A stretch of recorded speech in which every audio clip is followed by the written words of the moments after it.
வணக்கம் நண்பர்களே. காலையில் மாலையில் தியானம் பண்ணுங்கள், மன அமைதி அடையும், கெட்ட எண்ணங்கள் அறவே நீங்கும்.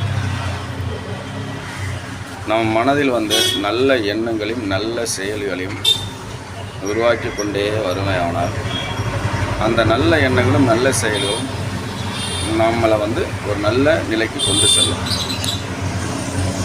இது எப்படி உருவாக்கிக்கிறது அப்படின்றதுக்கு தான் நீங்கள் காலையிலையும் மாலையிலையும் தியானம் பண்ண சொல்கிறது. காலையிலையும் மாலையிலையும் தியானம் பண்ண உங்களுக்கு ஒரு தெளிவு கிடைக்கும்.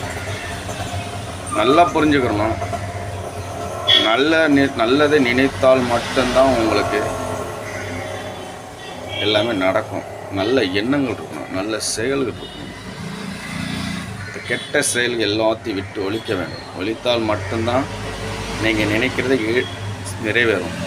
நீ கெட்ட செயல்களும் கெட்ட எண்ணங்களையும் உள்ளே வைத்து கொண்டு நான் கடவுளை வழிபட்டுக்கிறேன், கடவுள் எனக்கு எல்லாம் கொடுப்பாரு அப்படி ஒன்று கிடையவே கிடையாது. கர்ம பலன், கர்மனா என்ன? நீ செய்கின்ற செயலின் மூலமாக கிடைக்கக்கூடிய நல்லதும் கெட்டதும் தான் கர்ம செயல், கர்ம பலன். அதனால் உன் எண்ண ஓட்டத்தில் நீ நல்ல விதமாக நல்ல விதமான எண்ணங்களை உள்வாங்கி அதன்படி செயல்படுவையானால் உங்களுக்கு எல்லாமே நல்ல விஷயமாகவே நடக்கும். நீங்கள் நினைக்கிறது கண்டிப்பாக நடக்கும். ஆனால் உள்ளுக்குள்ள மனதில் கெட்ட எண்ணங்களை வைத்து கொண்டு கடவுளை நீங்கள் வேண்டினீங்கன்னா, அது வேணும்னா எல்லாரும் மாதிரி நம்மளும் பண்ணிட்டு போகலாம். கடவுளை நானும் கும்பிட்டேன், நானும் செஞ்சேன், இதை பண்ணேன், அதை பண்ணேன். பட் உங்களுடைய எண்ணங்கள் ஈடேறாது. மனித வாழ்க்கையில் எல்லா ஜீவராசி வாழ்க்கையிலும் எல்லா காலத்திலும் உயிரிட இருக்கிற வரைக்கும் இன்பம் துன்பம்ன்றது எல்லாருக்கும் நடக்கும். ஆனால் அந்த இன்பம் துன்பத்தையும் சரி சமமாக பாவிக்கின்ற பக்குவத்தை கடவுள் நம்பிக்கையாளருக்கு கிடைக்கும்.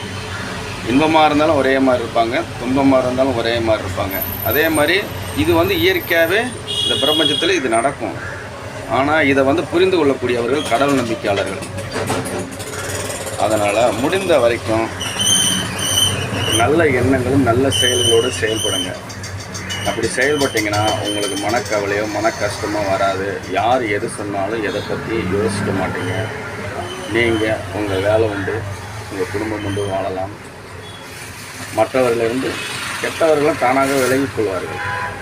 உங்களை நெருங்க மாட்டாங்க, உங்களை நெருங்க விடாது. உங்களோட வைப்ரேஷன் கண்டிப்பாக கெட்டவர்கள் உங்களை நெருங்குற போது உங்களை நெருங்க விடாத எல்லா செயலையும் அதுவே செய்யும். நீங்கள் செய்ய வேண்டாம். அதெல்லாம் முடிந்த வரைக்கும் நல்லதே செய்யுங்க, நல்லதே நடக்கும். நன்றி, வணக்கம்.